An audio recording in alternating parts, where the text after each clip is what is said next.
All right, well, let's go ahead and get started so we can go through this. My name's Sam McNeil. I'm an extension agricultural engineer at the University of Kentucky in the Biosystems and Agricultural Engineering Department. I've been working my entire career in grain storage systems, so grain drying, handling, storage. Grain safety comes along with that. I actually witnessed a rescue some time ago. It was in 2005, but an elder gentleman was in a bin, and I'll show you some slides on that scene. But it made, of course, I've always been aware of it, and we are going to talk about that. We're going to talk about some other things as well, because I know in this setting there are a lot of things to consider, and you've got this whole course to cover many of the topics that I'm just going to touch on today, but just kind of hit the high spots and share maybe some statistics that you have not seen, some data that I pulled out of some resources that to me were fairly eye-opening and I thought would be of interest to you. But with that general discussion, we're going to talk about dust explosions briefly. We're going to talk about slips, trips and falls. We're going to talk about some of the data that goes on. It's kind of startling to see some of the fatalities associated with some of those incidents, because you don't think, I mean, it's very diffuse. These are nationwide figures. And hopefully there's no problems with that, or that in this facility certainly, or other facilities by the company. But just a quick show of hands. I mean, have any of you had to file a claim, an accident claim on the site? I did one time when I was working construction.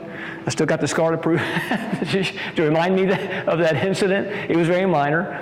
I just took some stitches, but my boss wasn't very happy. They don't like doing that. You don't have to. And it was a careless on my part. Looking back at it now, I was really not thinking. And oftentimes that's what happens on the job, is you get caught up in the task of the day or the moment, and you slip.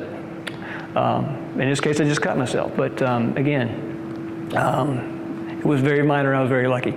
But it does make you more aware, and I think not just of the space we work in and for our own self-responsibility, but those of our neighbors. So once you have the training, you can help them look at, I think, for hopefully any other potential hazards on the job and keep them out of trouble. So with that brief introduction, we'll go ahead and get started, because I do have a lot of slides. Some of them are pretty busy, and we're not going to cover every detail on them, I promise, because we don't have much time, but you have the handout and you can dive into it a little bit deeper. And I'll certainly share the resources on them so that you can follow up on that. But just a little background, at the University of Kentucky, of course, main campus is located in Lexington there in central Kentucky. The Research and Education Center, where I'm based, is in Princeton. Unfortunately, the tornado did impact our office.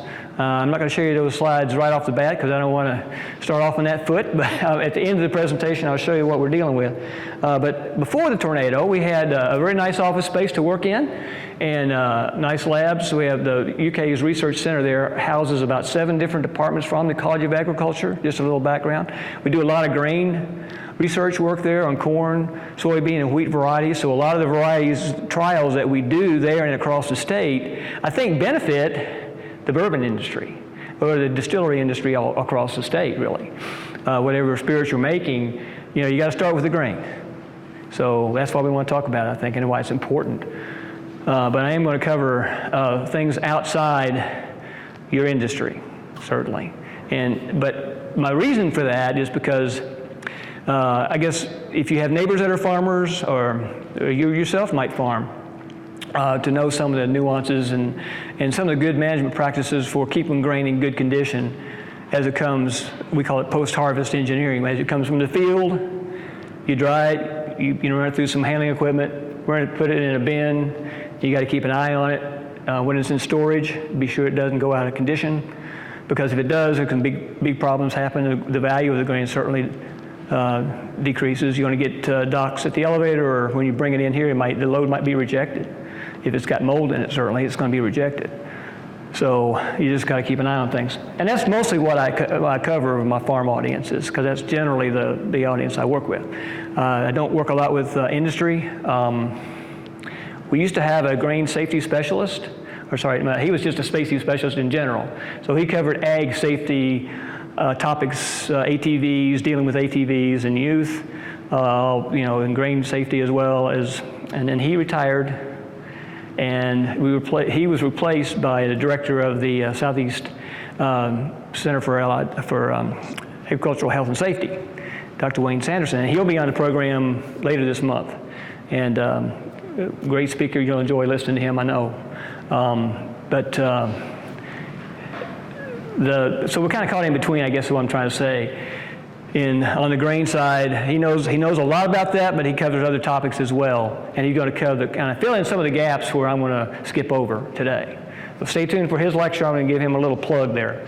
But that's kind of how we're located. That's where we're situated. I actually live in Paducah, which is another hour west. So I was up early this morning and out. But we want to kind of cover the waterfront here today.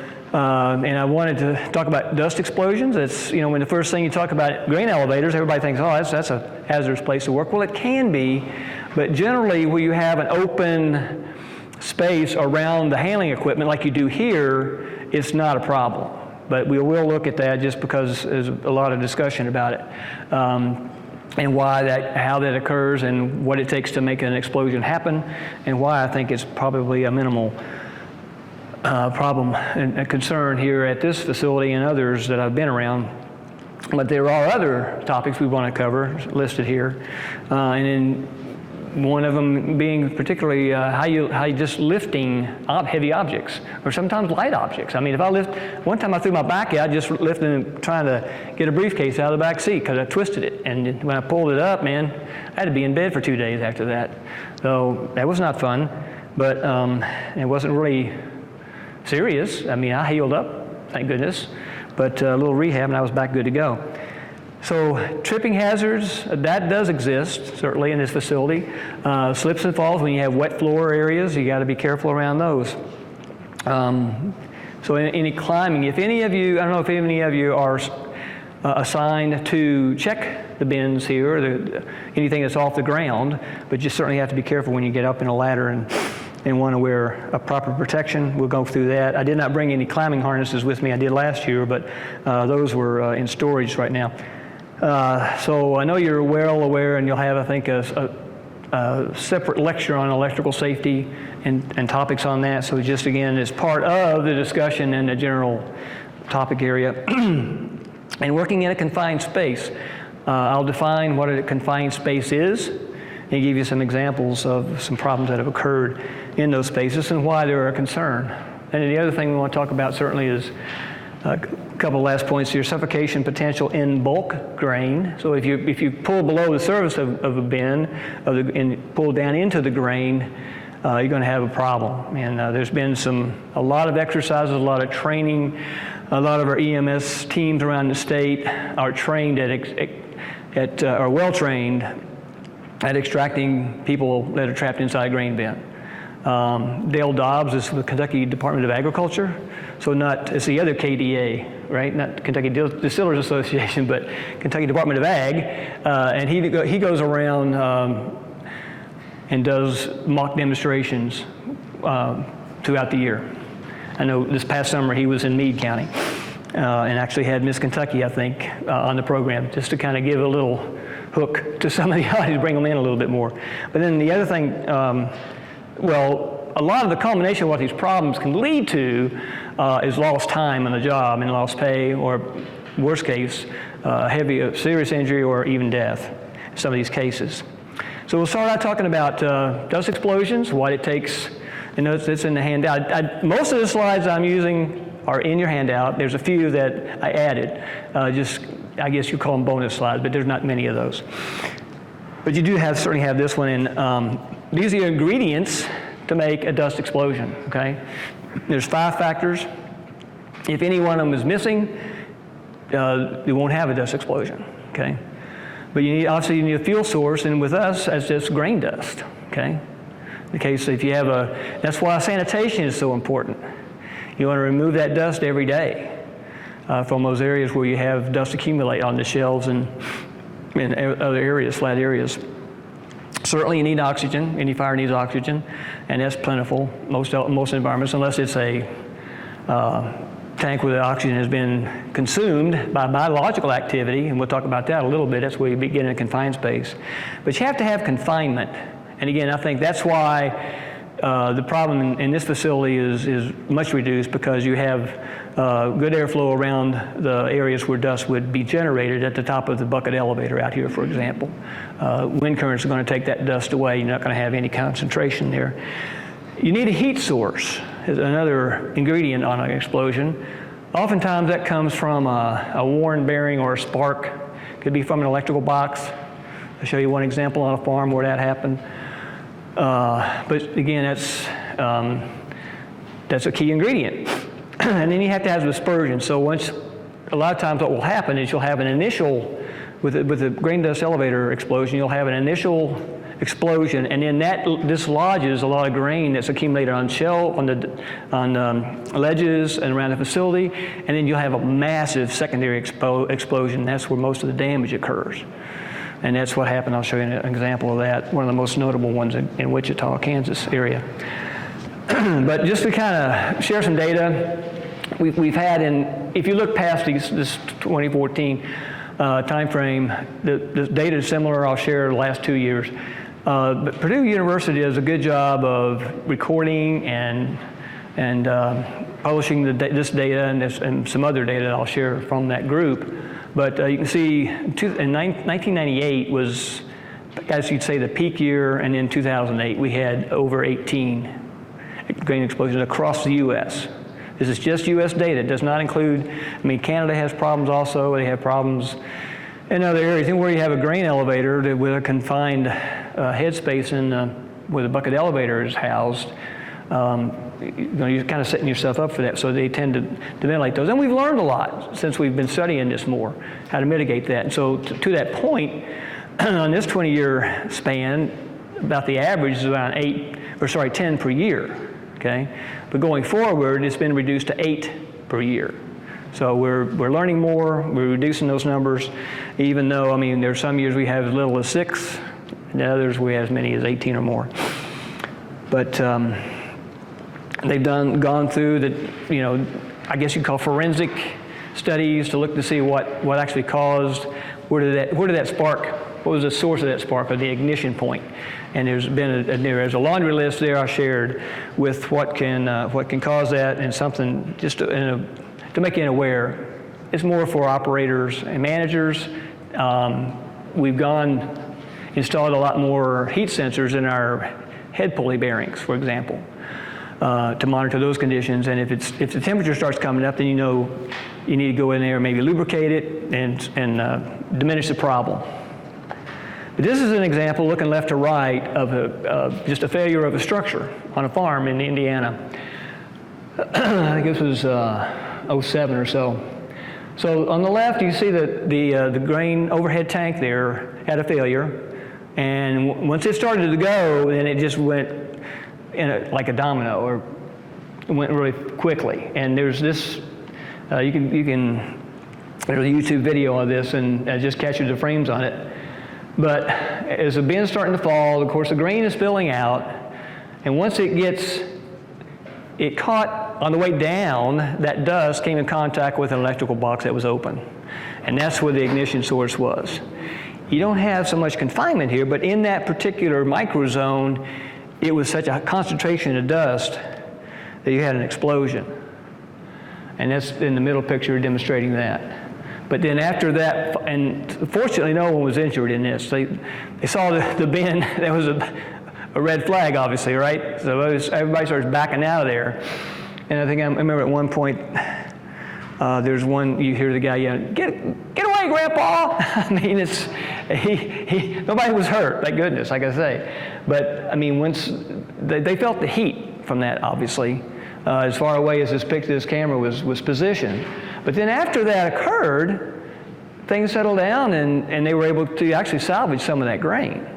Now, they had to do a lot of cleanup after that, and they had to repair the electrical panel, of course. Much work to be done, but they were fortunate. I learned a lesson off of it. But again, it was kind of a freaky thing because of that bin failure. That bin had been in operation for 5 years. I suspect there had been some corrosion on it at the base.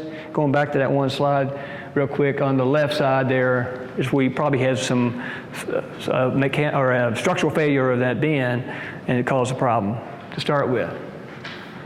But it's just kind of one of those things. And the last slide I'll show here on dust explosions is a couple of examples. One, 2020, an aisle elevator. That was actually the flame you're seeing there was actually caught by a security camera on an adjacent property.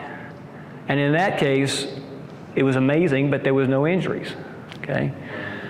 Contrast that and compare that with probably the most famous elevator explosion. This is in the head house. You can see that bucket elevator was enclosed within this concrete structure.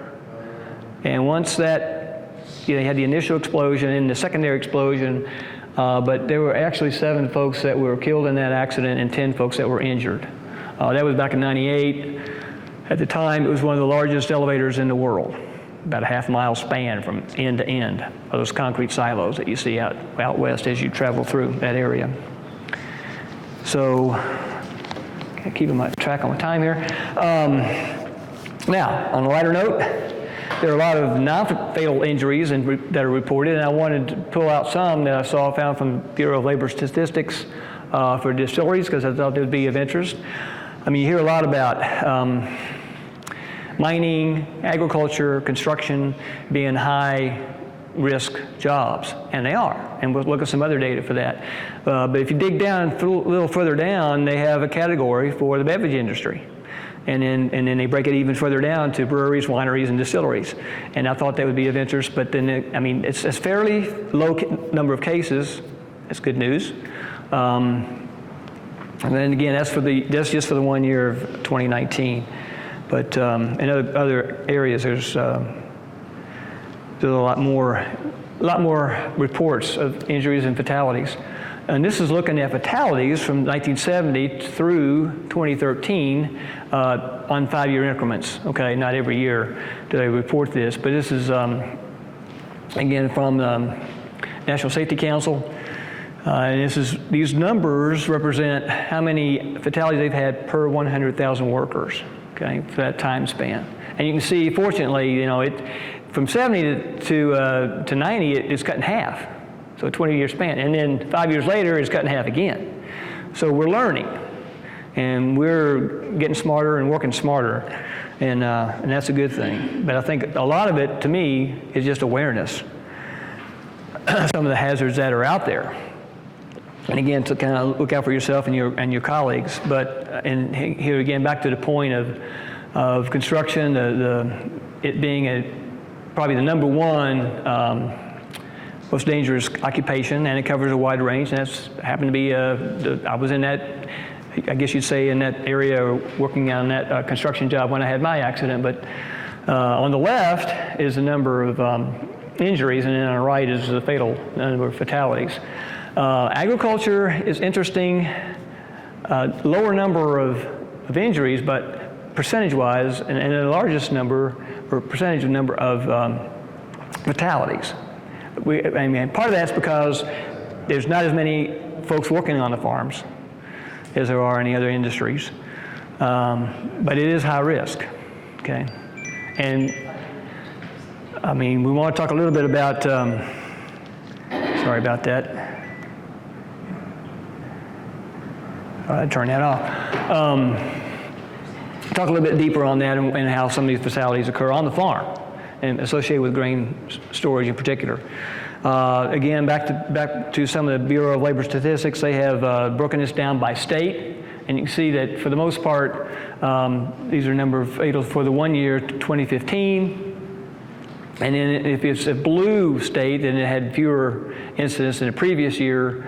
And it's yellow or flesh colored, it has more than the previous year. But for Kentucky, we had 99 in that particular year, compared to, Tennessee, we had fewer than in our neighboring states for the most part.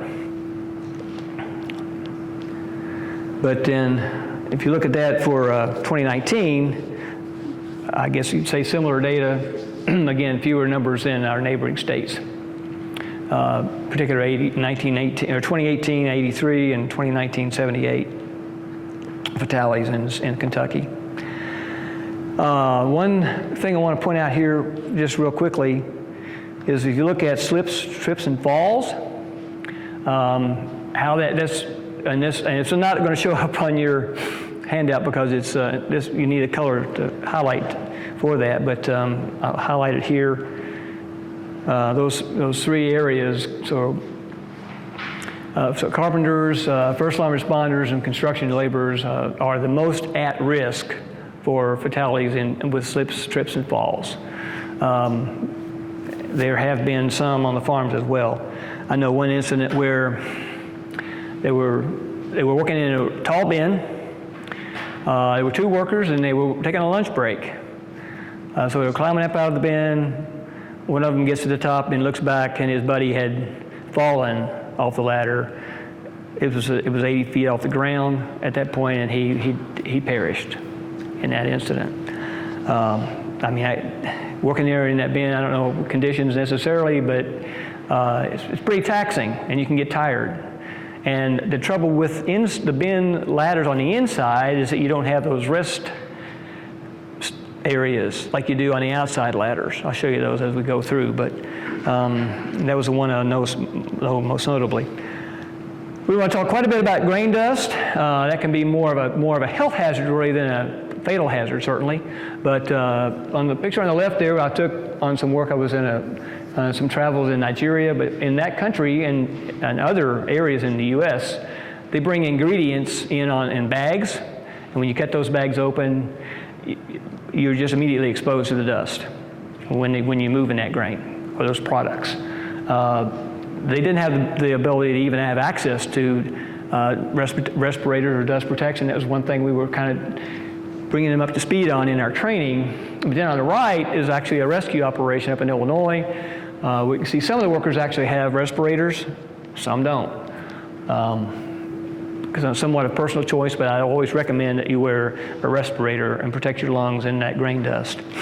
From my experience, wheat in particular is particularly bothersome to me.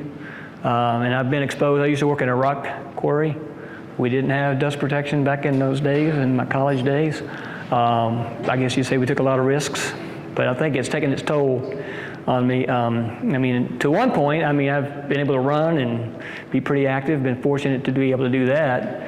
But working in the yard, just exposed to dry leaves, it does seem to trigger some cough.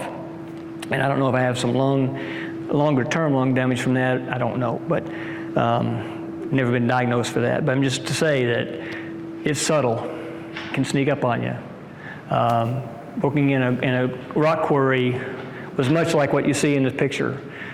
This was actually in just a pit area on a farm when they took this picture, and you can see this gentleman chose not to have a dust or wear respirators, but there's lots of different, I guess you say, levels of protection with respirators. I brought some here to show. Just as an example, but you certainly not just your lung, but you want to protect your eyes. I brought some examples of safety glasses and ear protection as well. When you're working around, I know it would apply in this setting as well. One thing that you want to stay away from is they make masks with a single strap. You need one with a double strap, okay? And the reason is you just get a better fit. Again, just to show these are N95, all the ones I brought here. We're used to wearing masks from the COVID experience, right? So it's a little bit more, except I think, more common now than it was when I was certainly in college or working in industry or construction. Some of the masks that you have, and I will go through this a little bit more, but if you have a respirator that's got a rubber or silicone face makes contact with your face, around your nose and your chin, you get a better fit and you give more protection. The cloth masks are adequate for, if there's not a high concentration or you have short time exposure. I would recommend that you would store those in a plastic bag so that, you can reuse them to a point, but if they start getting, collect a lot of dust on them, you need to dispose them and grab a new one. So just kind of be mindful of that. But again, just to show some of the different types, the minimal protection would be a cloth mask with 2 straps. Certainly, they're very inexpensive. Those would be supplied by your employer here, certainly. you can also use a rubber or silicone face mask. It'd be a half mask that just fits around the nose and the mouth and the chin, and then it protects and filters all the air that's coming in. It runs it through a filter, and you can replace that filter. The ones that are shown on the bottom there have actually 2 filters, so it gives you a little more surface area and probably a better choice. Those masks with a twin filter. And believe it or not, OSHA has a 6-step process for putting on a face mask. It's very simple, very easy. But you first want to just put the mask up and just kind of give it a pre-fit with the straps out of the way, okay? And then you want to, after you hold it up there in place, put the first strap, put it up over your head and above the ears, and the lower strap would then go below the ears. And then after that, you want to be sure you've got a good fit around the nose, the bridge of your nose. And then you might want to snug up the straps so that you get a good snug fit and a good, because you want all the air that you're bringing in to go through that filter. And then as you exhale, in this case of these 2 masks, the exhale air goes out the port so you don't have the moisture of your breath doesn't build up inside the mask. Okay, so putting on a half mask is very similar. We're just 4 steps on this one, but again, just kind of hold it in place. Pull the top strap back. This is an example of one. And you're welcome to try these on at the break if you'd like, just to kind of see how they feel. But when you go to start with it, you want to have these straps up out of the way so that you get, put your face in there, and then you pull these straps up and over, and then you snug them down, as they're shown in the next illustration there. The case of one shown there has just got a clip in the back, but then you snug those up. And this one has actually 4 different straps on it, so you can get a really nice fit with these. And again, you would want to store these also in these would be either rubber or silicone, but they give you a good snug fit around the nose, the chin. If you have some facial hair, you may want to trim a little bit or keep it as closely cropped as you can. But then between uses, you can clean it up, just clean up those seals with a moist alcohol cloth.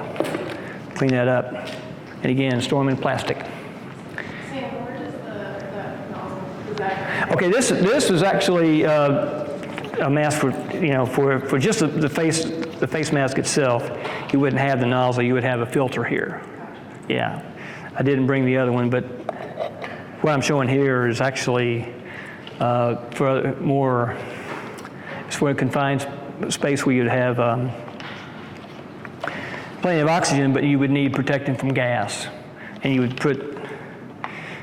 you would actually be breathing through a canister that's going to filter hydrogen sulfide. There's a list of gases that it protects you from on the back here.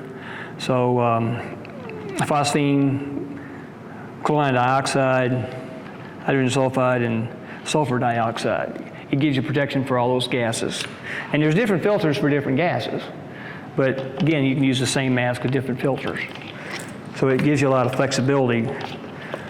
I don't know that you would ever use those in this facility, but for grain storage, and we'll talk about this some more, if the people that ever have to fumigate, they would have an even more, I'm about to get to that point, they would have a self-contained breathing apparatus. So it's another level of protection. But any face mask, respirator, the main thing is you want a good fit, you want to have the right mask for the job, and the right filter for the job. Because if you're in some organic vapors, you don't want a dust mask. You want a mask that's going to protect you from those organic vapors, a filter that will do that. And when you go to order those, you'll have them in your storeroom for different jobs here, but just need to match the filter for the job and for the environment, okay? And then kind of the price goes up, and then what we're talking about here is actually more of what you could say a full-on gas mask. Gives you protection for working in environments where at low oxygen levels. And then the ultimate would be, and where as far as dust protection would be where you'd have a filtered mask or a helmet that drew air through a filter that was so tight, I got that plugged in over here, yeah, that you wouldn't be able to pull the air yourself. So you need a powered fan to force the air into your breathing space, so that you've got a fresh supply of air that's well filtered. So a helmet like this would be one example. Here's another example. And then with any of these, you would want to have a fit test, and that's where this comes into play. And you would work with someone that would actually probably someone with the fire department or EMS group locally that would fit test you and be sure that you had a good, because what you do is you put the mask on and you close it up and then you draw in the air, and if it gives you the right amount of pull on the ball, then you pass the test. It knows you got a good fit. Okay, and that's how that works. Yes, sir. Is the goal all the way to would your good seal go all the way to the top? Or is there a percentage that you would make minimum? I believe there's a minimum on this one. Yeah. And so if it's above, I can't really show it very well here, but yes, there's 2 marks. Yeah, there's the minimum mark on the bottom, and then the maximum on the top would be, you're good to go. Yeah. So there's all levels of protection out there. You want to be mindful that if you're working in an environment where there's a low oxygen level, you may want to measure that. If it's anything less than 19.5% oxygen level, you don't want to work in there without maybe the next level of what we'll talk about is a SCABA, which is a self-contained breathing apparatus. You're carrying your own oxygen supply in that tank that's on this fellow's back.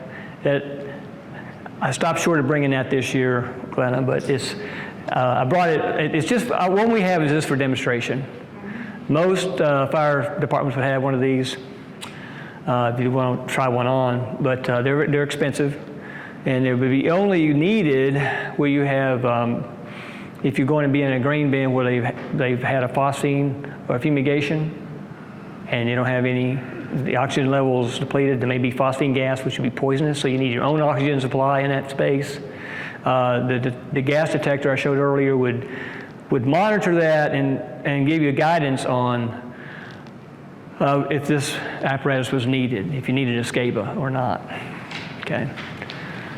And the instructive part about bringing that piece is that it's a very heavy. It's almost like walking around with a leaded vest or something. Very heavy with the tank and all the harnessing that goes with it. So OSHA has requirements for respirators. They do require some training. I had to go through that at UK, actually. We're going through more training with, these days, even for our labs, than we used to before, and I think that would be needed here as well, of course. But the FIS test would be needed if you're going to be using those types of masks. You may need a medical evaluation if you have asthma, for example.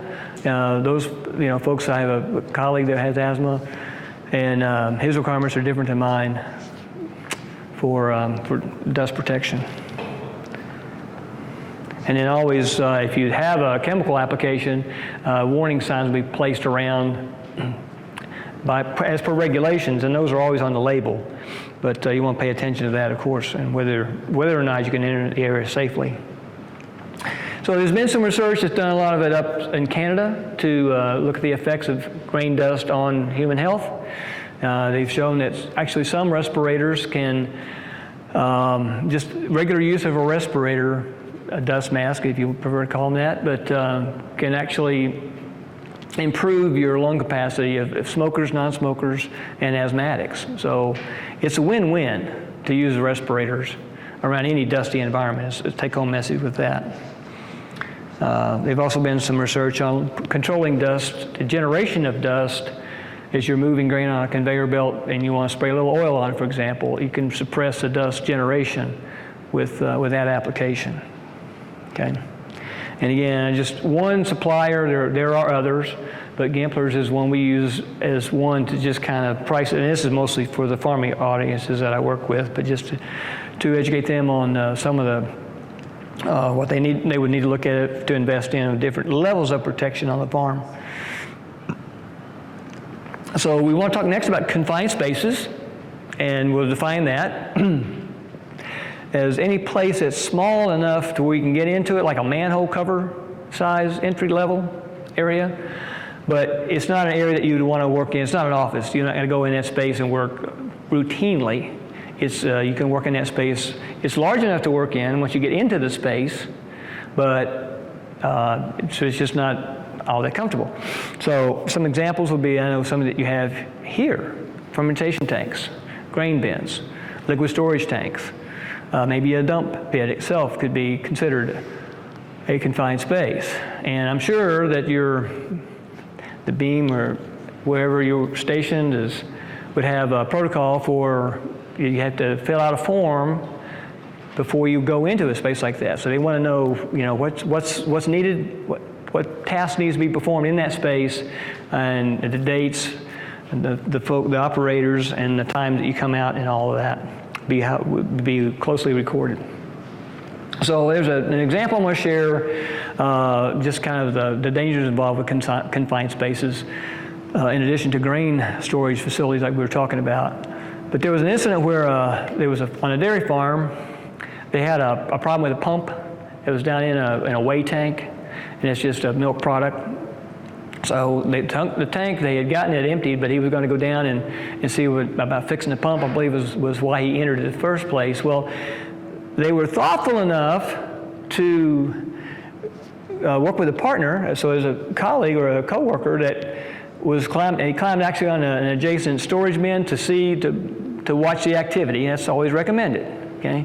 Well, by the time he got to this position to observe what was going on, the fellow was face down. So he called 911, the fire department came out, cut a hole in the tank, and the fellow was already expired. There was no oxygen in that. They didn't monitor the tank to see what the oxygen level was before they got in there.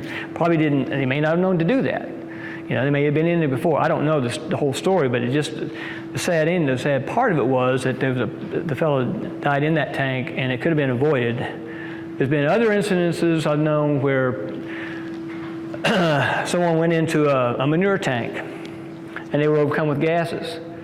So if somebody goes in to catch them or rescue them, they're overcome with gases. And so you might have 2 victims now to rescue. And I've heard of stories like that as well. And just the point is, you want to be, and then just to show you, you wouldn't think of that as a confined space necessarily. It's a large tank. But once you get in there, it certainly fits that definition. And believe it or not, a grain bin fits that definition because it's got a small entry area. It's large enough to work in, but there's hazards associated with it, and we'll talk about some of those more. But this is, again, back to some of the Purdue data on confined space cases by state for a long-running period. So they started collecting this data in 1962, and it goes all the way through. I mean, I saw the fellow give the report for last year at a meeting just in July. But numbers vary year to year, certainly. Most of the cases tend to be in the Midwest, where we have a lot of grain. But they also, confined spaces include, next slide shows it well. So grain storage facilities are the primary example, I guess you'd say, and where most incidences occur. But you also have manure tanks, as we were talking about, other storage tanks, milk tanks, grain storage tanks, or forage storage areas, silos. Another one. And then on that sliver up there is food processing and storage facilities, which is a very minor contribution to the category. So probably a good thing. But just in terms of the impact, I think this is why it's important to talk about the hazards involved with grain storage. And to that point, the insert here shows a rescue attempt in Illinois from a few years back. And I'll talk a little bit more what these yellow boards are. This where they're going to assemble a cofferdam inside that bin around the victim so they can extract grain and relieve the pressure from them. We'll talk about that a little bit more, but unfortunately in this case, it was a recovery, not a rescue. So, again, back to on the annual data from grain entrapment. This is looking at grain entrapment and over a 5-year average is where that line is showing there. But at the bottom are grain entrapment cases, and in the top part is other incidences. So the other areas that were shown in the previous slide. It might be a manure tank or maybe a milk tank or something. And you can see, in most cases, in most years, we have as many or more grain entrapment incidences than others. Looking at 2020, I think as with other incidences, noted with safety, the number of cases has been declining over the years.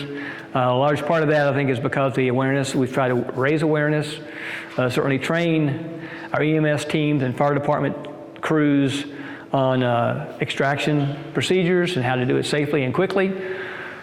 Looking for 2020 again, we had 15 non-fatal incidences and 30 or 20 actually that were fatal. So 35 total in that year in grain entrapments. We had 7 falls altogether, 3 were fatal, 4 poisonings or asphyxiations, 3 of those were fatal. Entanglements is where you might get caught in an auger or some handling equipment, a pulley or something. Actually 3 deaths associated with that. I guess other would be just kind of a miscellaneous group. But as it happens, it's half and half. Of all the incidents that were reported, half of those ended up in a fatality. And if you look at the total in this case. So we want to talk next about slips, trips, and falls. And this is just to show you some examples of some of the ladders and that we have on grain bins. Historically, you would have an open ladder, like I hope you can see on this slide, the open ladder, the steps that are leading up. There's not a cage around it. There's no rest station along the way. An improved ladder would be one shown here in the middle. It's just a more sturdy ladder, for one. But then what's even better than that is if you have a set of stairs, more like a spiral staircase that goes up the side of the bin, because that's a whole lot easier to climb, especially if you're taking up any monitoring equipment. We want to check the condition of the grain. Those would be highly recommended. We'll take another look at some of those, but then the other thing I want to show here is if you look at the bin on the far left side, once you get to the top of that bin, if you need to go to the very top, up on the roof, there's no railing on that. You're climbing on open, just bars on that roof. Not a lot to hold on to. So anytime you're 6 feet or more off the ground, you need to have a harness. You need a climbing harness where you're going to hook on, and as you go up, move that hook. 3 foot here. It's 3 foot off the ground here. 3 foot. They're twice there. Has a factor of 2 on the safety then. I wondered about that. What's interesting to me and surprising is across the U.S. how many deaths there are associated with this. This is fatalities by year, 2011 to 2019, across the country. As little as maybe 600, but as many as 800, 900 in a year. On average, over that time frame, about 800 deaths a year across the country on falls. Not all associated with grain bins, but across the industry, across the country. This slide does show some of the improved the caging that we're seeing on grain bins, as well as grain dryers and bucket elevators.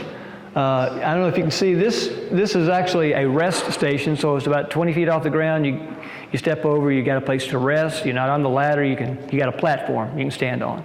Catch your breath, keep keep on climbing till you get to the top. Taller bins might have 2 or 3 of those, okay? And certainly at the top you would have one. And then you can see again here, as you're going onto the roof, you see the railing that's on the ladder assembly that goes up to the very peak of the roof. And again, just to show, this is a facility down in Trigg County, large farm, but just, I took this picture when I was up at one of the catwalks to show just kind of the maze of climbing structures that you have to have around these facilities. It's pretty amazing. And these bins were at least 100 feet off the ground. But I'd worked in construction in college, so climbing doesn't bother me. But this is a close-up to show the caging that the newer bins will have around them. And again, the resting stations on them on the way up. On the top, you have that railing go to the very peak. And again, you can see that manhole there, why it is defined as a confined space, because they have a narrow entry area to get into that space to work. And again, what I prefer is we have a more like a staircase going up, and you build that. If you position your bins correctly, that one staircase can lead to 2 entry points on adjacent bins, so you don't have to have separate ladders. Save a little bit on the cost of that, but we're seeing more of those. On older bins, it's kind of difficult. So again, just to demonstrate the climbing harness and the attachment. But then on the right, what we're looking at is once you're inside the bin, you have to find a place, a secure place to latch onto. Because if you happen to have a fall or a slip inside the bin, you're going to have a jolt and a sudden impact load on whatever's supporting you.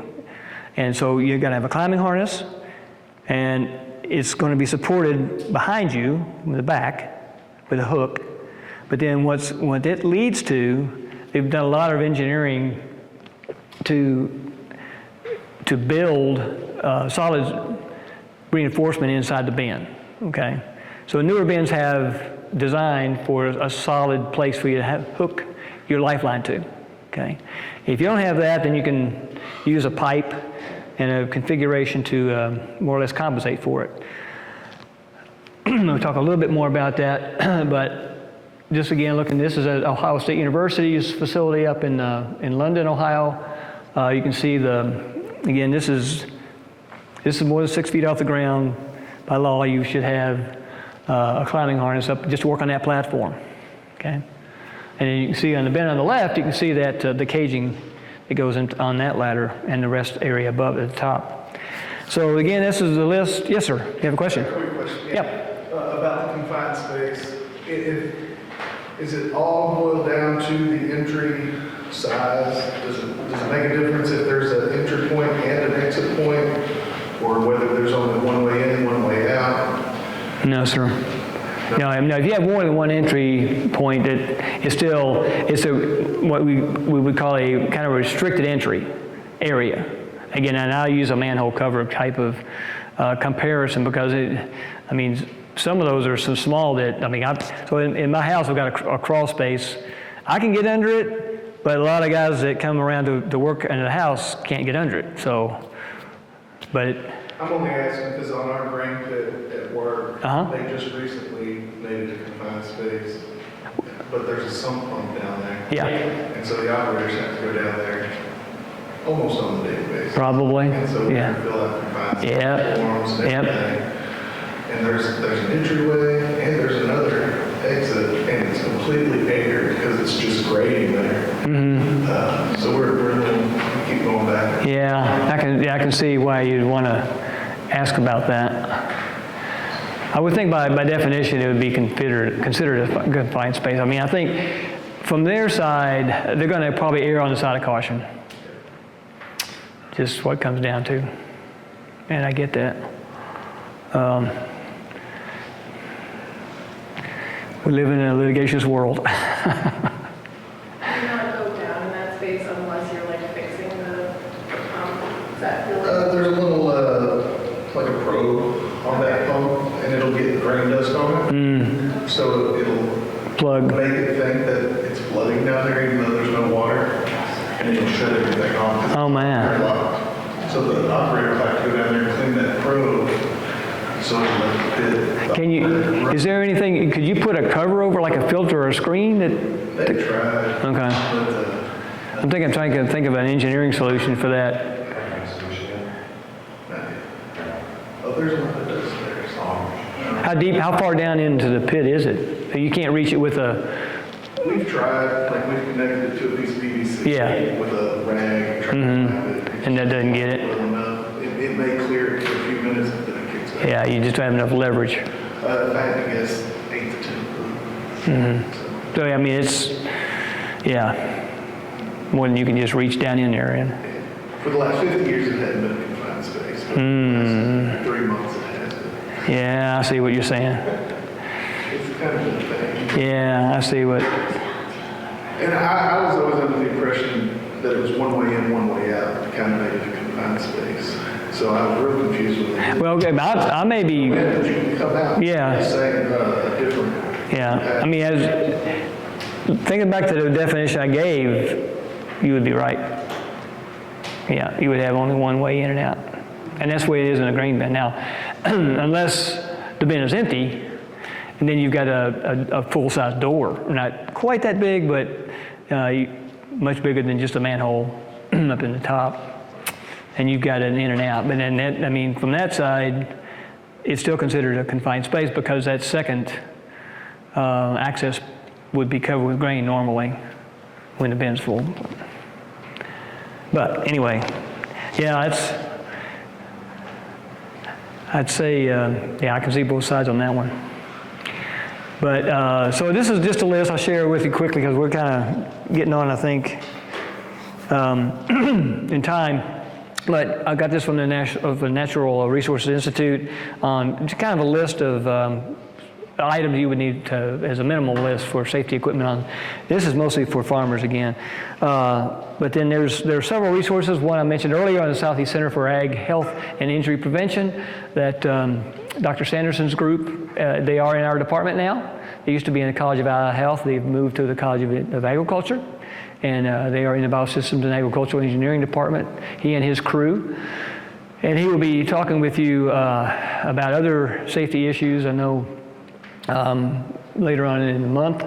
But I mentioned also the Kentucky Department of Agriculture. They have, as I said, they do have several demonstrations that they tour around the state with, and they train EMS groups, crews, fire teams on grain bin rescue procedures. And the one incident I'll mention in our second half of the program will be an incident that occurred close to Princeton, really near our office there. The crew that worked on that scene were trained by Dale Dodson, who does that kind of training for KDA. And many others I've already mentioned, and you have that list. Want to share something? I know you wouldn't try this at home. I wouldn't suggest it. This is a picture I captured in Nigeria. The bag that fellow is carrying is 100 kilograms or 220 pounds. Most folks would carry that on their shoulder, right? This guy is carrying it on his head. I couldn't believe it's possible until I saw it. But you don't want to try that at home. You don't want to try that at the workspace. I can't imagine, what damage is doing to his neck over time. But at the same time, he's young. He's not a young man. He's probably in his 40s, that fella. But he's a whole lot stouter than I am. But that's how they pack grain in Nigeria. The one on the right was taken in Ghana, just to kind of give us a little bit of a break here, and I think we're talking about in the U.S. But that crew they were using teamwork to move those grain bags. And what they're starting to do now in those countries is make, of course, smaller grain bags. But with that, we'll take a break and let you stretch your legs. Meet back in about 10 minutes. Is that fair? We'll finish this out.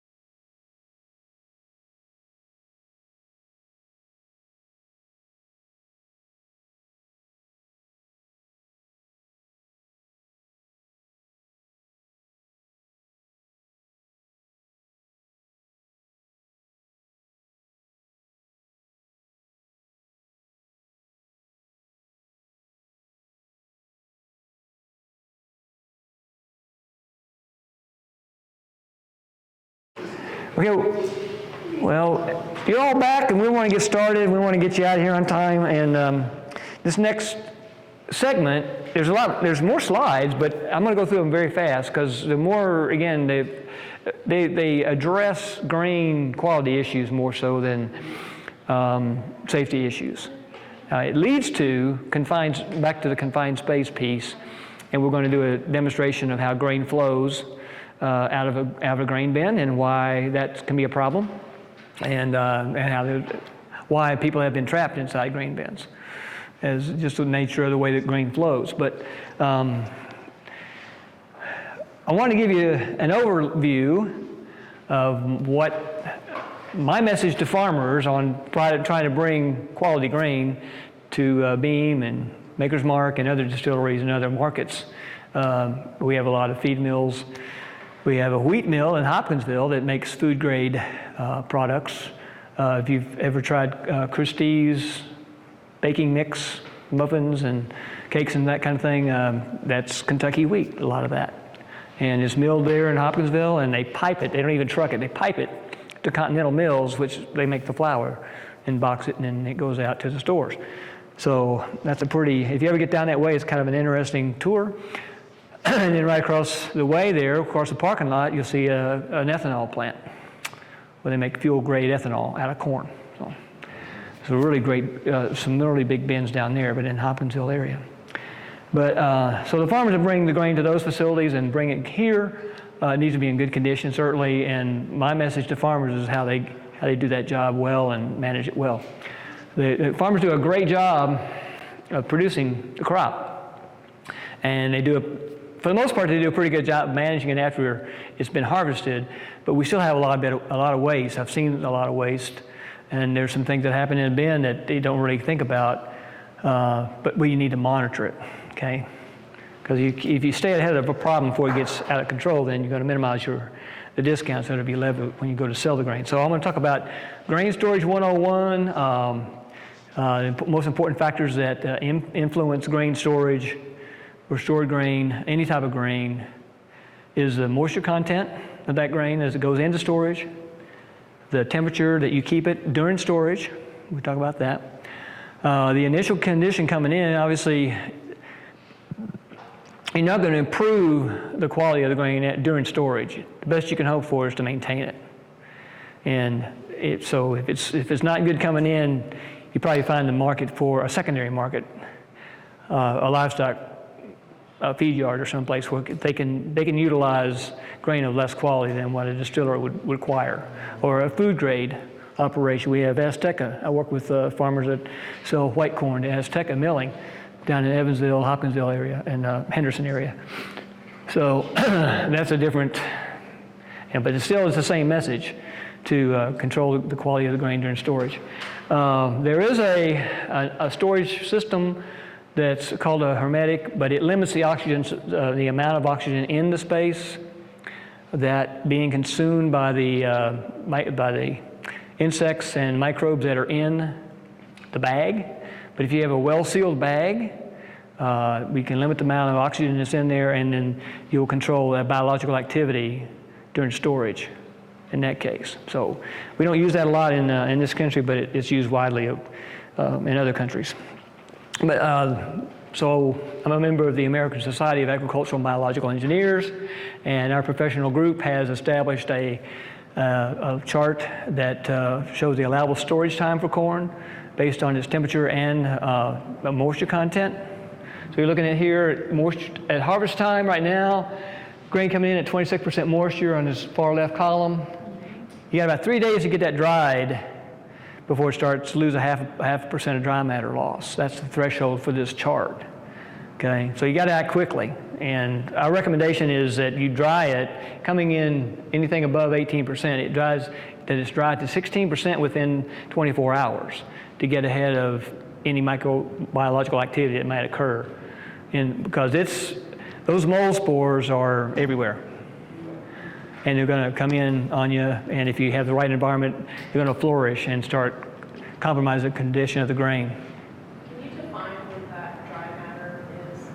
It's What's all dry matter? the dry matter. Yeah, It's the starch. all starch. Yeah, primarily it's a starch, but I mean the nutrients that are in the grain, yeah, are in the dry matter.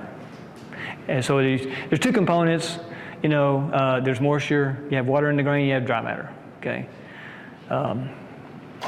So we need to dry it down to 16% or so for it to store well. After you get it dried, you need to cool it, and we'll talk about a bit more about that.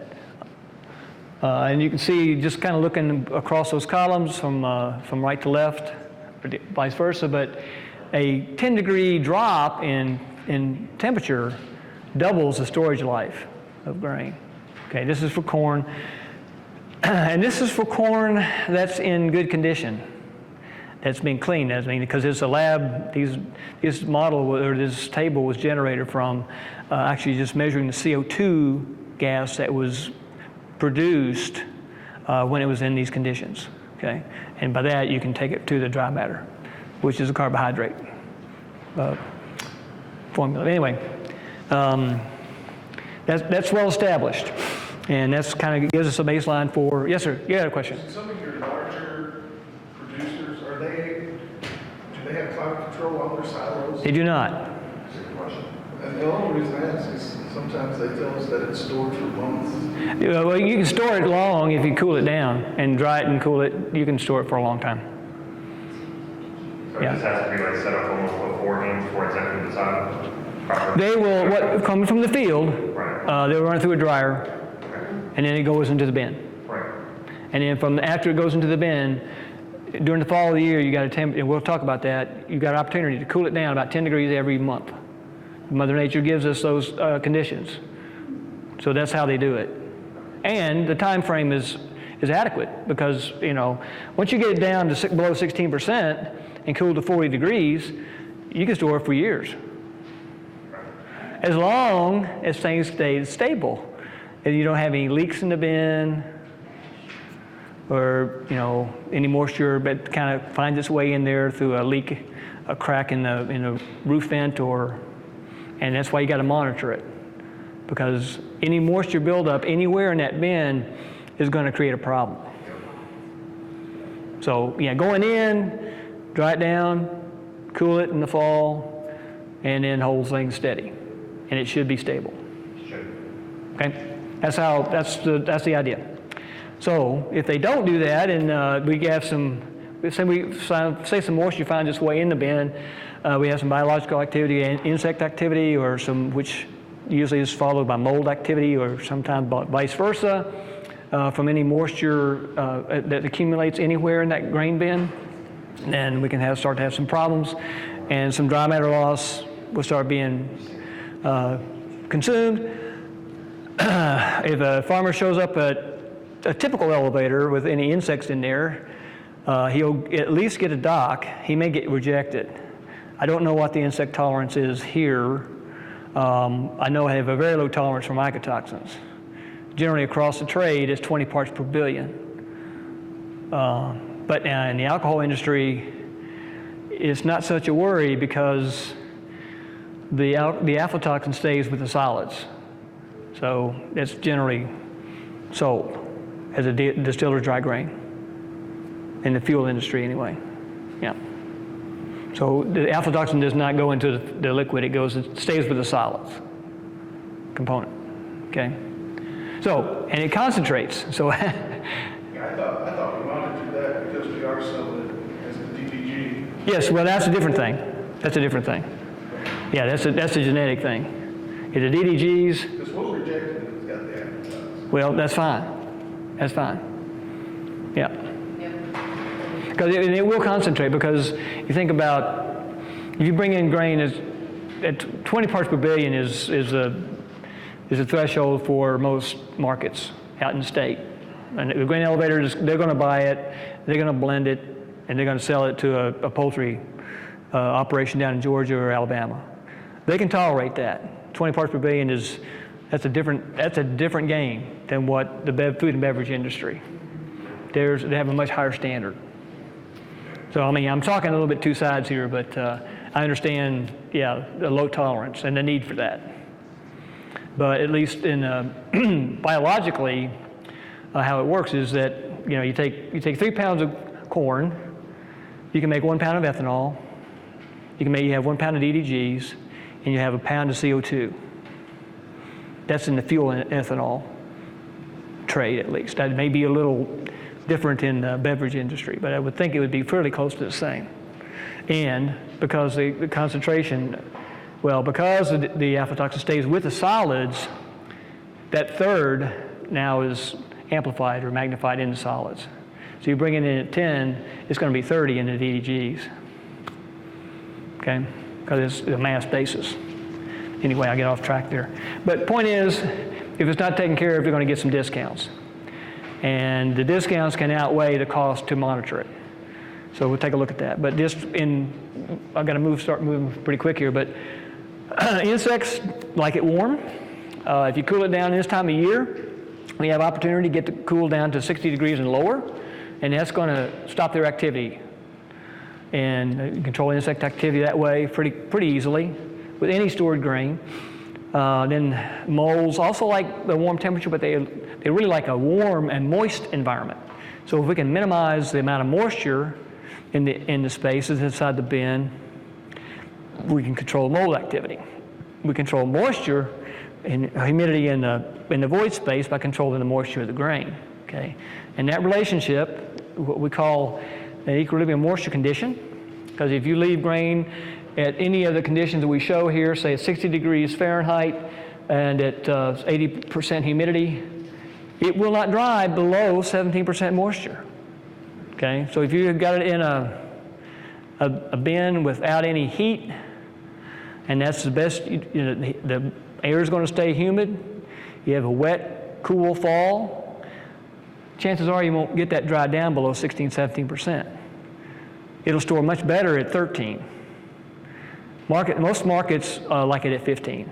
Y'all might go to 14. Most food grade buyers like 14 because it's got a little more storability and it takes a little margin of error off in the storage side. You've got a little longer storage life, like we showed earlier. Okay. Does it also have anything to do with what, there's a few slides ago, I think, when they asked the question where you lose like the 0.5% while it's stored, does it have something to do with that as well? Yes, it does. Why would we go 14%? Yep, exactly that. Yep. Yep. So, take-home message here: we want to control humidity. We want to control moles.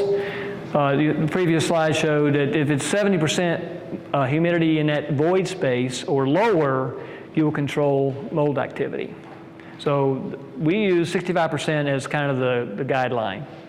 Anything to the right of that column can be considered at risk for mold activity. Anything to the left, less risk and a safer storage environment. Okay, so again, you kind of think of, what we're talking about. So 65% humidity, 40 degrees moisture or temperature range. That's the ideal storage condition we'd like to see inside the bin, and we can get there in time by cooling it down in the fall. Now, so what I've done is taken that table and just extracted those middle 3 columns. So we're looking at 65% as the black line, 70% moisture or 70% humidity on the red line, and in the blue line, 60% humidity. Okay, so in the wintertime, we can actually store whole grain at 15% safely, but then in the summer, when our average temperature is up to about 80 degrees, average monthly temperature in July and October in Kentucky is about 80, that corn needs to be 13%. Okay, and so then I would say, summertime, if you're going to bring in corn in the summer, if you're going to hold it very long, it'll store a lot better at 13% than it will even at 15. So that's where they hit at 14 is to kind of strike a compromise there, I believe. This does get into a little bit of an economic decision for the farmer, because when you're drying it, the more you dry it, the more water you lose, less weight you have going across the scale, and how that impacts your pocket is based on the price of the grain. So right now, corn $6-ish. If you're going to dry it to 13%, so that's 2 points below the market, it's going to cost you 14 cents a bushel just in the weight loss. So to them, there's a resistance to drying it down to a safe level because they're losing water weight to sell across the scale. But in terms of a biological control, our message to them is it's a good investment. If you're going to store it, you need to protect it. And that 14% can be easily wiped away, but that 14 cents can be easily taken away by discounts at the elevator if it's not in good condition going across at the point of sale. Just summarizing some of the points to look at and minimize the risks. You want to check the moisture and the temperature coming in. That will tell you more or less what the storage life of that grain is. If you minimize the amount of broken kernels by adjusting the combine so that you reduce the number of cracks going into the tank and into the bin, there's less exposure for the insects to attack during storage. It's a good idea to clean, and that's what I always tell farmers that are going to be targeting your market, would be to clean that grain before it goes into storage, because you're going to get rid of those fines. A lot of insects are in those fines, a lot of mold spores are in those fines, and a lot of times if you have an aflatoxin problem, just by cleaning it alone, you'll get it from 20 parts per billion down to 0 or 5 or some tolerable level. Okay. Do you have a minimum for aflatoxin, or is it just 0? There you go. I mean, 2 is practical to me. I mean, it's very difficult to totally eliminate it. But I know I know even as Tech, I think they go with 10 is I think their limit. Because what they can do is they can blend it. You know, they can blend it down to 2 with other cleaner sources of grain that comes in. But I mean, a lot of farmers are resistant to do that, again, because it's weight. Now, if they've got some cattle, or their neighbor has some cattle they can sell those screens to, then they can solve that problem pretty easy. But the acronym we use to kind of summarize a lot of the storage management that's predicated on an integrated pest management approach, where you're limiting the amount of chemicals you have to use to control insects and in the stored grain, is SLAM. Stands for sanitation, loading, aeration, and monitoring. And that's the key points going through, and we'll talk a little bit more about each one, but I'm going to go through this fairly quickly again, because I know I got a lot of slides here, and I want to get to the demonstration. So when we talk about sanitation, it just means cleaning, getting those bins clean, taking out all the old grain, because that can be a source of infestation for new clean grain coming in. But also clean out the carts, the trucks, anything the grain's going to come in contact with from the field as it goes into the bin. Includes dryers, because sometimes you can get a residue of grain that's laid in the dryer from the previous crop. And you got to get that out of there, because that can be a source of insect infestation. When you're in the bin, you want to look for any leaks, any holes, any sunlight coming through, and seal those up with caulk so you won't have any moisture problems coming in or any chance for moisture to build up. I've seen problems with rodent activity around grain bins where they've tunneled. There was one case early in my career where the fellow lost a 50,000 bushel bin of white corn when it was valued at $5. And what had happened, I mean, he had 2 identical bins. It was kind of easy to go in and do a little forensic work, because the one bin was in good condition. The second bin, he lost all of the condition just went south on him. So we didn't really know until he got in there, but once the grain bin was empty, pulled back the cover of the aeration ducts, rats had eroded that ductwork, or the airspace there. So his aeration fans weren't really doing the job that he thought, whereas on the other bin they were working fine. The rats hadn't got into that area. So lesson learned was just monitor it and look in there before you put grain in it. But again, you want to clean up the area outside the bin and remove any invitation for rodents to make a home.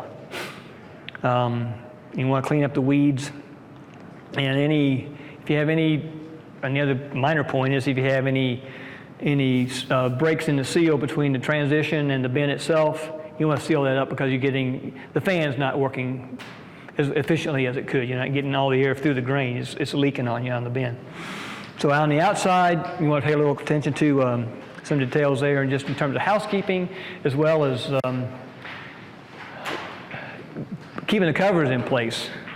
One example I'll show here, and again, this is over in Ghana, where I saw around this whole operation, they had all these pulleys running, no covers on them, and there was a guy that was kind of just leisurely working around there. He had a loose-fitting shirt, and I'm thinking, man, get away from that pulley. He was standing there, I think, to get his picture taken, but he was almost too close to this pulley that was on the right there, you see. So, just be aware of those kinds of things as you work around any kind of equipment, for that matter. When you're loading the grain bin, you don't want to overfill it. Temporarily you can get by with that, but long term you don't want to. You want to pull a core out, and I'll explain that. But if it's filled to the brim, I get that one? Yeah, if it's filled to the brim, you're going to impede the airflow through that grain and won't get it cooled as quickly and as efficiently as you can. Otherwise. We want to talk about managing, again, I talked to farmers about managing the trash and fines. It comes in to how is the combine set, and how do they run the grain through their augers? Because if you're running grain through an auger that's only 1/4% full, you can get 7% damage to that grain. And if it's going into storage, you're creating a problem. And again, if damaged grain is fully accessible to moles and insects, okay? If the grain kernel is intact, it can ward off some of that attack itself, just physically. But you want to run the augers as full and as slow as possible in this case. And again, clean it, use a spreader to try to distribute the fines and have a uniform distribution of fines in the bin to give you better airflow in the grain. And then when we talk about coring, I'll explain that a little bit. But this slide illustrates how fines can accumulate in a bin, and again, when you're filling it just from a spout without a spreader, you get a concentration of fines, tend to get them in the center. And if you fill the bin and leave it, you're going to have an ununiform distribution of air because you've got more resistance to the airflow. These fines are going to fill up the airspace between the kernels in that spot. And so the air is going to go around the loose, the grain where you don't have all the fines. The arrows actually indicate, you're going to have more airflow on the outside away from that area where the fines are kind of tightly packed, because that offers a lot of resistance. Plus, in the center, you have more depth. It's another contribution to reduced airflow in that zone. So what you want to do, periodically, core the bin. Smaller bins, after you fill them, you just core it down until that peak in the middle is about level with the wall. You can see that. So it's about 1/3 to 1/2 of the bin diameter. It removes the fines in that center core. It allows better head ventilation, better space in the ventilation, the head space above the grain. So you get, you won't have moisture accumulation in that spot, so which can translocate to the grain, and it gives you a place to crawl in and confine space. Again, farmers not necessarily need to adhere to OSHA's regulations, but they need to monitor the grain during storage. And for the most part, that's not done.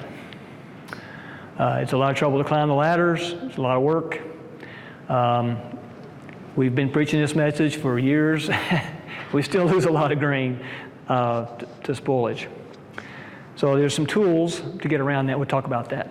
But on these larger bins that you're seeing on the farms, it's a good idea to core the bin more often than just once after you fill it. Coring after you filling is fine for smaller bins, but we have the volume, that these large bins represent. It's good to core them on a more regular basis. So we switch to the aeration side, the slam, and the A and slam. This slide illustrates, again, we should pushing air up through the grain. It's going to take some time for that front to move all the way through the top, but you want to be sure that you push that through before you turn the fans off, okay?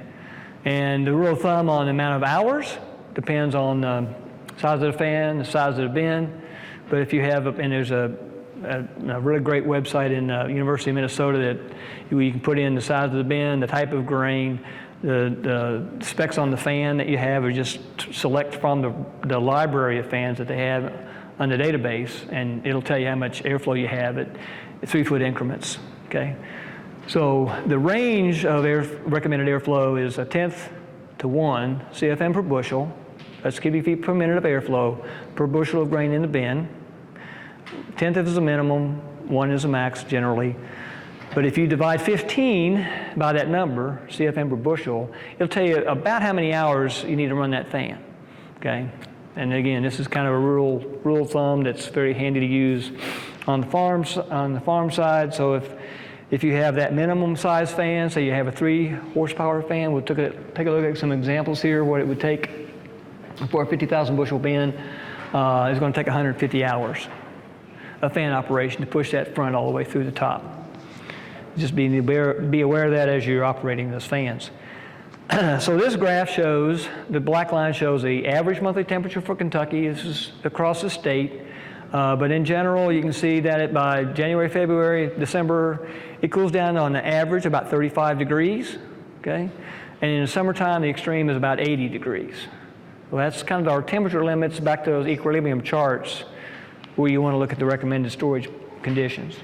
So in the fall of the year, you have and right now is an excellent time to do that first aeration cycle. You can cool it down to about 70 degrees to 60, and then in November to 50, and in December 35, 40, and then shut the fans off, seal them up so you don't get any wind-driven airflow currents coming through, and hold that condition into the summer, okay?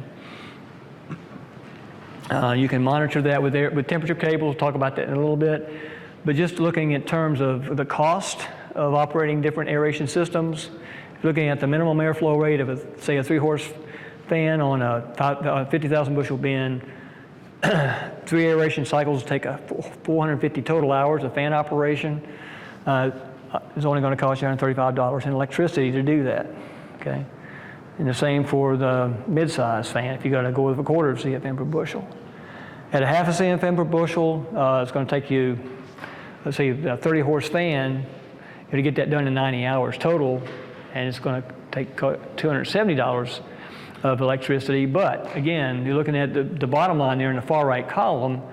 0.3 of a cent, 0.6 of a cent is a really affordable way to control insect activity, and that's our message, okay? Because you can get docked a nickel a bushel if you take infested grain, or the load might be rejected totally, which I've heard that happened just last week from corn that was held over from last year.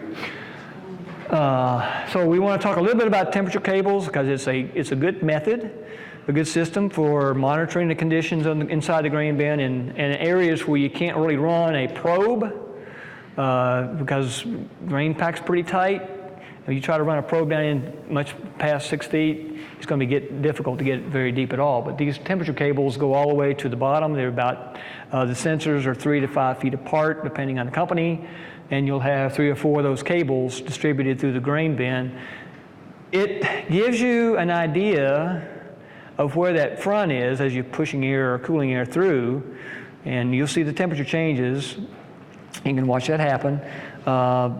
The older models were plug and play.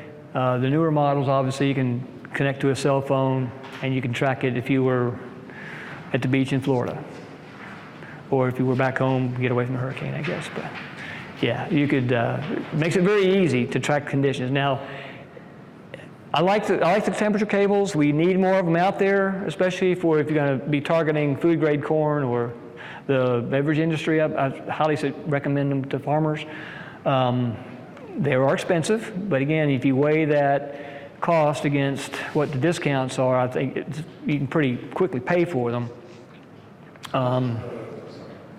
What is like the setup for let's say that basically would say 6 or 7? So those are just thermocouples in the sensors, and then they would feed that information to a wireless repeater, and then you can, yeah. So is the issue of the hesitancy would it be harder to load the corn? Would it take longer to load? No. Is it just Nope. a hassle to set up? It's an expense, and You got to be careful about the roof load, because when you're unloading grain, it's a tremendous force to pull those cables down. You do have to reinforce the roof. You can't just retrofit a bin. That is one caution. Absolutely, you got to reinforce those.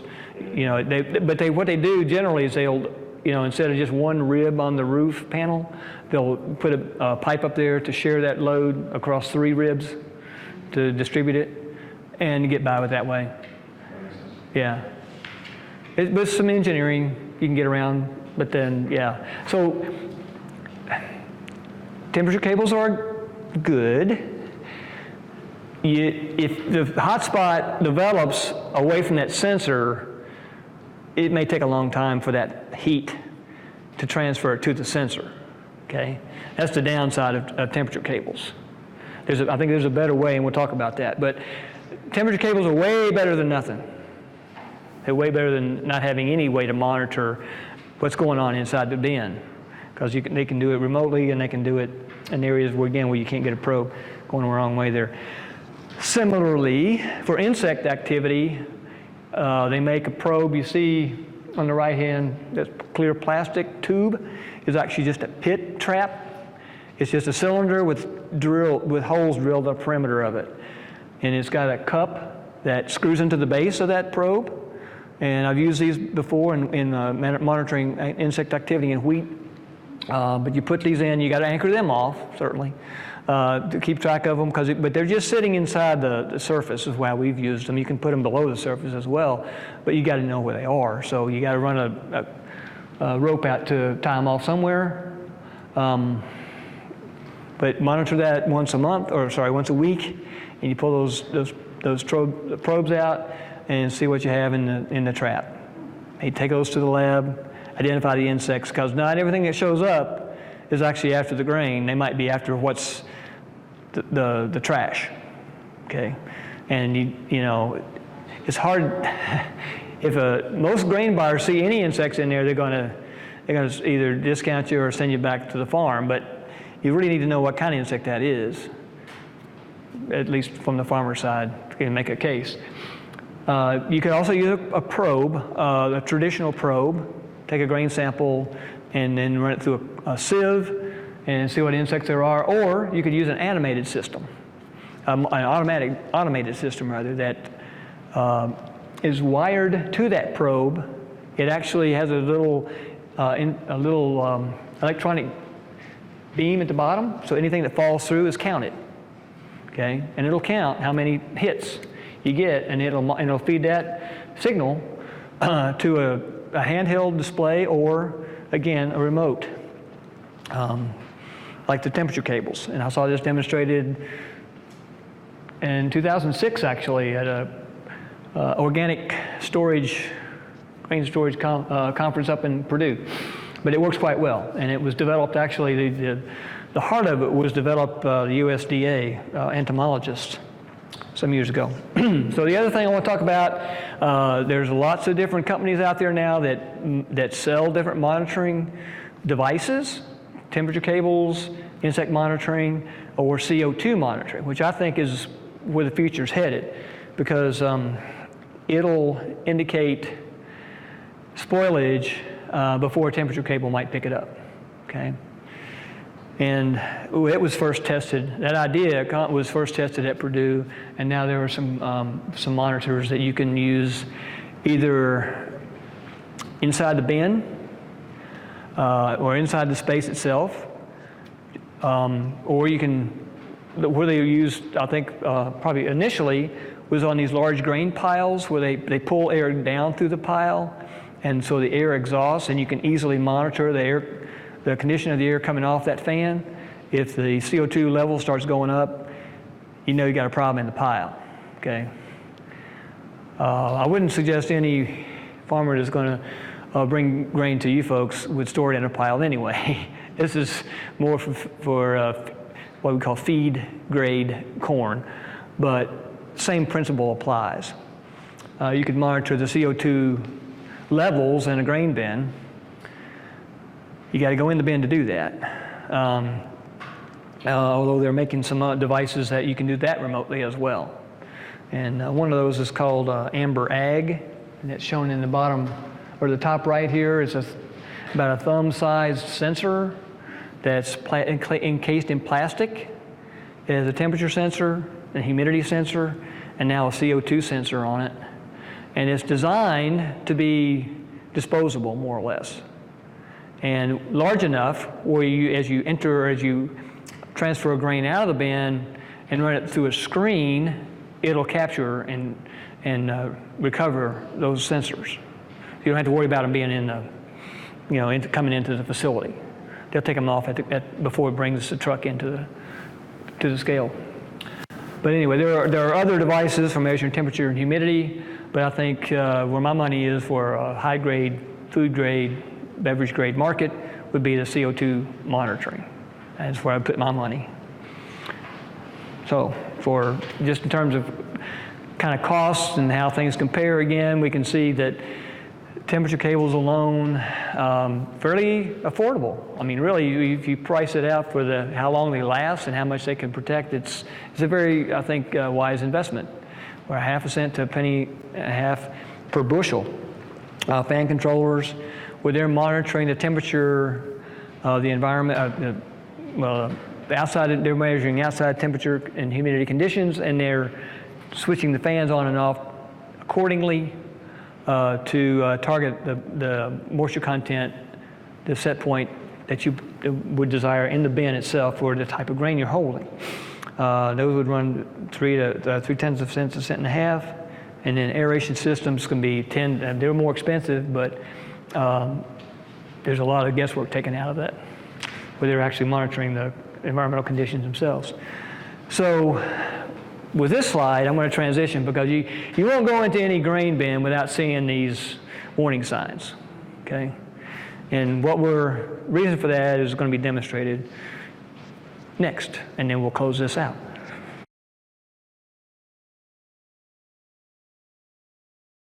From the center, like most bins are, and they need to be, because then you get a uniform decompression of the pressure so when a bin's loaded, it wants to push those walls out, okay? And as it's unloaded, it's causing somewhat of a negative pressure on the surface and on the walls. That has something to do with that first example I showed where that bin collapsed on the farm. They had some kind of a flow problem inside that bin that caused it to be off center, and it caused the bin to fail and fall. In this case, we have what we call a tall slender bin. So it's taller than it is wide, essentially, okay? If in most grain silos, concrete silos have similar dimensions. The width to the height ratio is similar. In that case, when you're unloading grain, it unloads uniformly. And you won't see any, but after it gets down to about this level or maybe a little lower, it starts what we call a funnel flow. And that's where the problem can come in, because then you can get trapped in that flow. And it's easily demonstrated here. So I hope this is set up. I want to catch most of this grain as it comes out. So hang tight. We did not try this, but I know how it's going to. What I want you to see as we're unloading grain is it clearly shows where it's unloading. In this area, the first grain that's put in is the last to come out. It's very stagnant in this area. You see, there's kind of a transition. It's coming down the wall. That worker in the bin, they got stuck in there while the unloading auger was cut. Maybe they could work to the side, to the ladder in this case, and get out of there safely. But once it gets to about this level where it starts, you see that funnel flowing, and then he's getting pulled down in there deeper. And as the more flow, he's caught right in the middle, and this is where it can happen, that you get someone trapped, and then you got to go in there and cut the walls out to get the grain to flow out of the bin, away from the victim. It takes a lot of time, and you don't really have much time in this situation. But that clearly illustrates, I think, the hazards involved with flowing grain, and how when you get caught in that transition, most farm bins aren't that tall compared to the width. When you start to unload them, you'll have that funneling flow immediately. Because they're shorter and bigger. Exactly, relative to what we're showing here. But we wanted to build it this way because it shows both types of flow. What we call plug flow, where it's more itself uniformly, a cross section is flowing uniformly across that section. But then when it gets down to the funnel flow, all the action's in the middle, and the areas on the outside are stagnant. And eventually that'll come out. But this might, I guess we can take it another, got the lifeline on this guy, so I can get him out of there. Pull them out. Yeah, he's good now. There you go. So I want to show you by the time all of it comes out, but he would be able to work.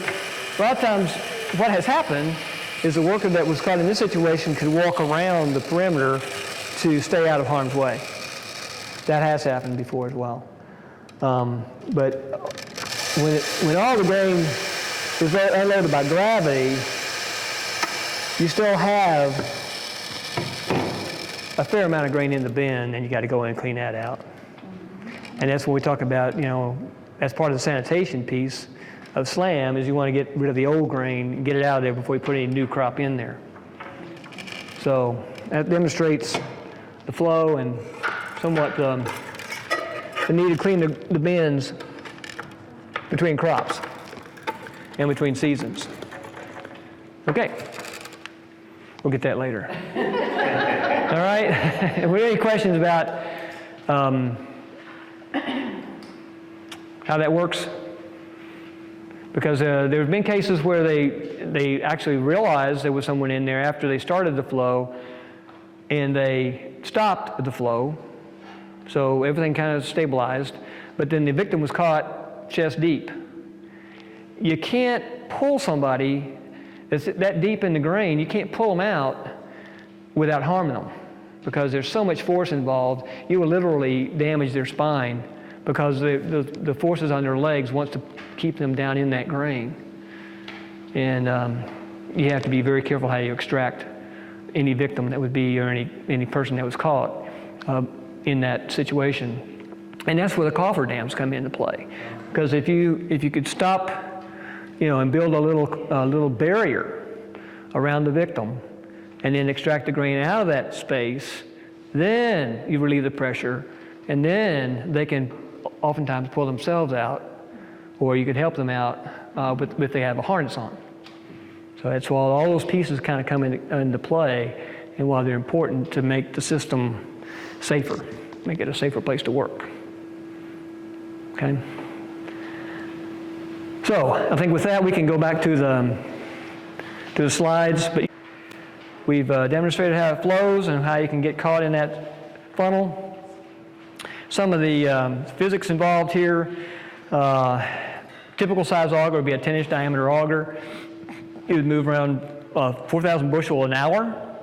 But in that case, you had very little time to react if you get caught in, say if that auger is activated while you're in the bin, you've just really got seconds to react to that. And if you've been inside a grain bin, you're already up to your ankles just because of it doesn't pack that tight. But then the forces involved, the other side of it, physics-wise, is the amount of force required to extract you at different depths. And as I said, you can see where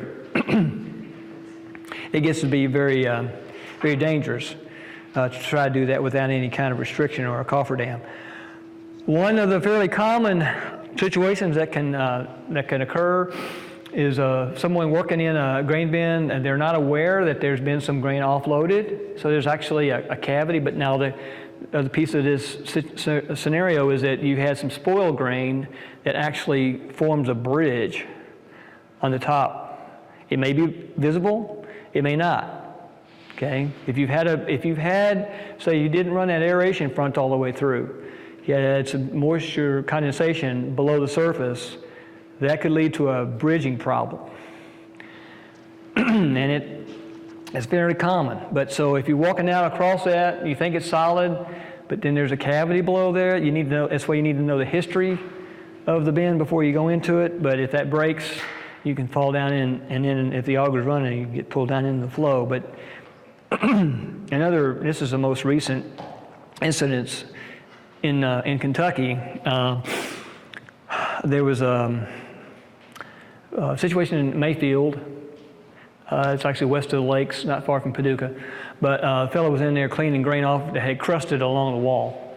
And I don't think he was properly trained, but he should not, there's no way he should have been there by himself. And what he was trying to do was clean it from the bottom because it's access point. But it collapsed on him and killed him. And that's a fairly common incidence if you look at some of the reports that Purdue has put out.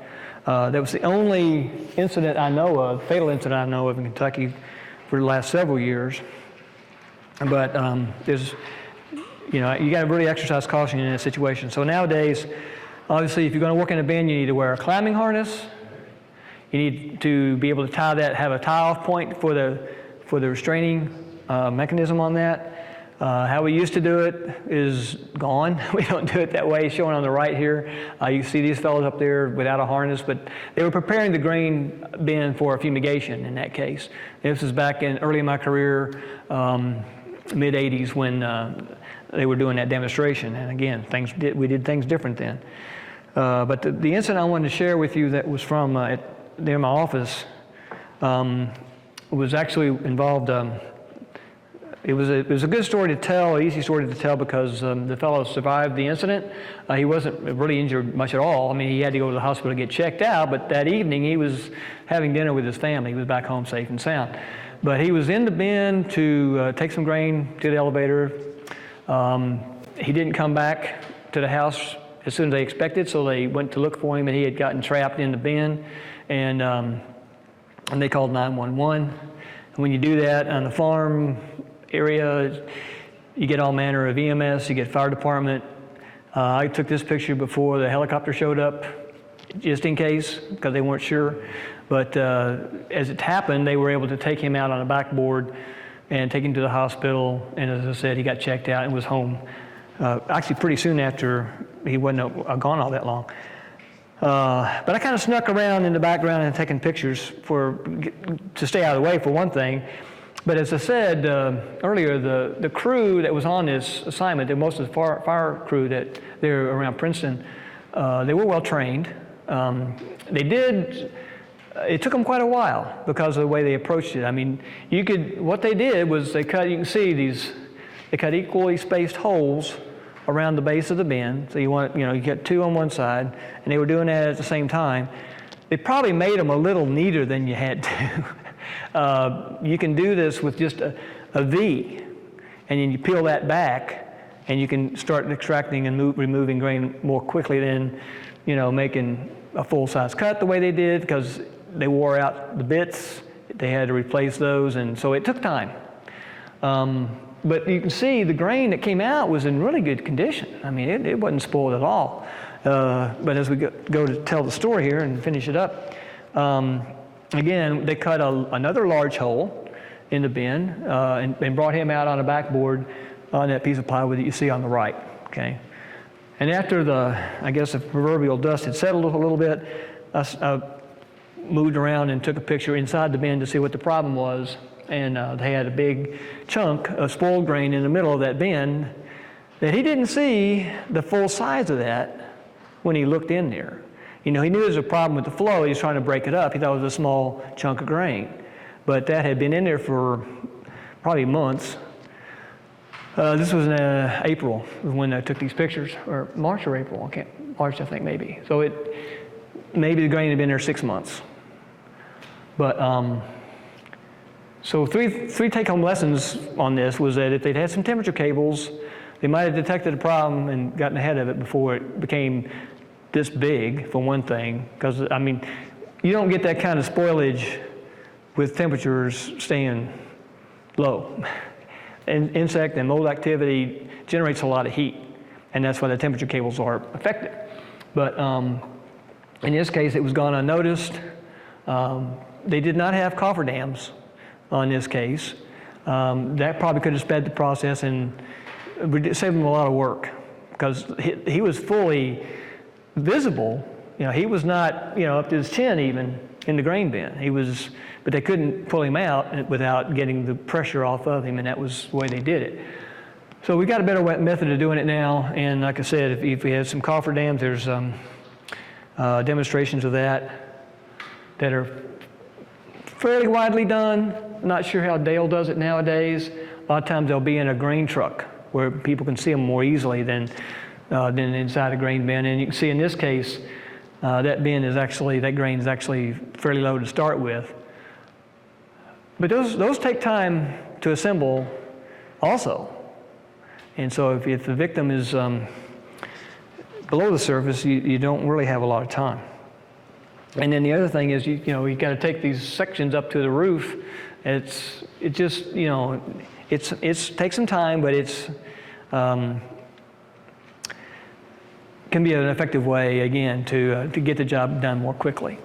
Most of these cofferdams come in sections where you can pass them through the manhole, and you assemble them inside the bin around the victim, and then they can just scoop the grain out to relieve the pressure from around them.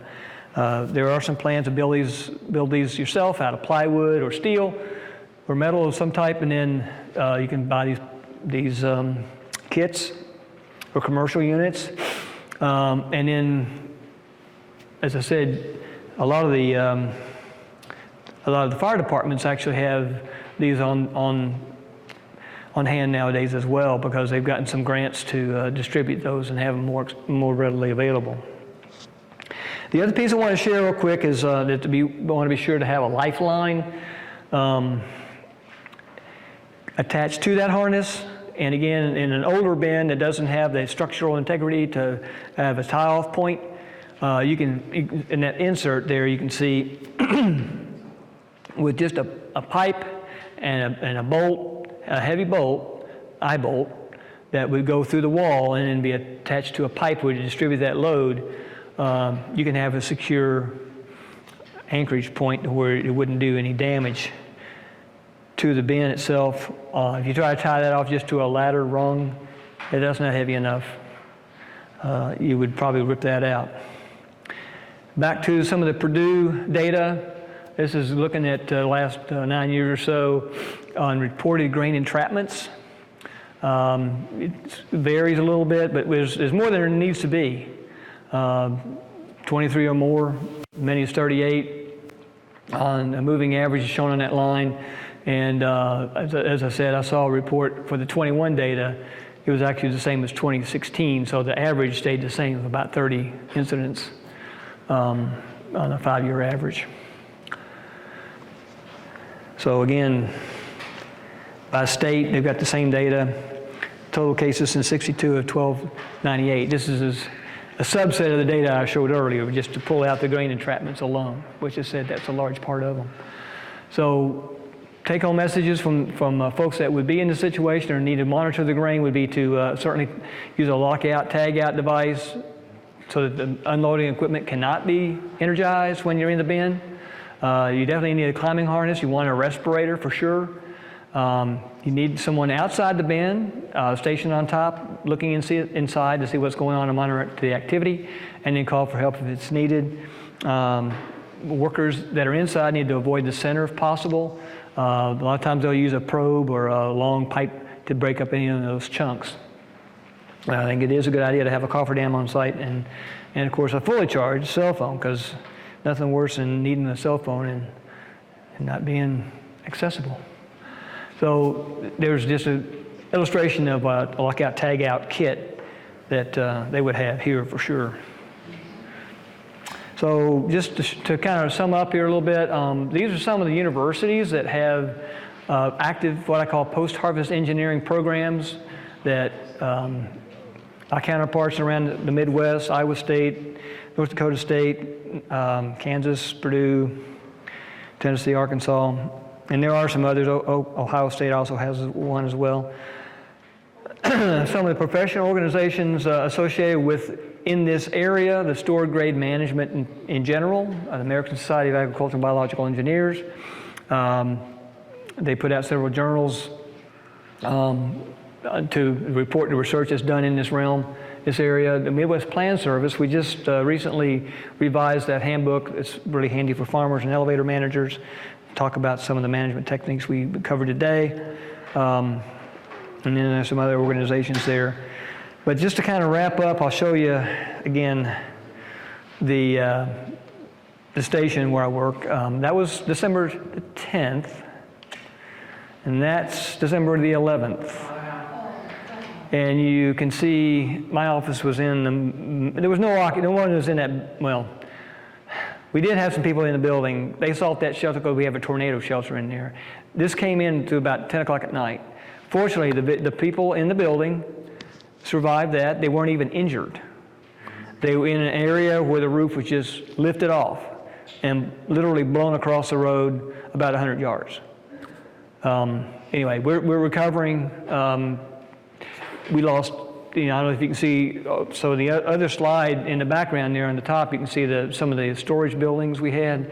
Those were now shown, the remnants of those are shown in the insert there. But we lost 40 buildings and about 40 vehicles and about 8 cattle out of our herd, and we're still recovering.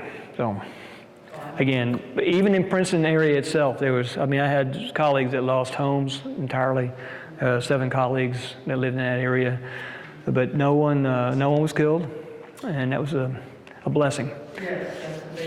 Yeah. So there's my contact information, and I got to get one more in here for the.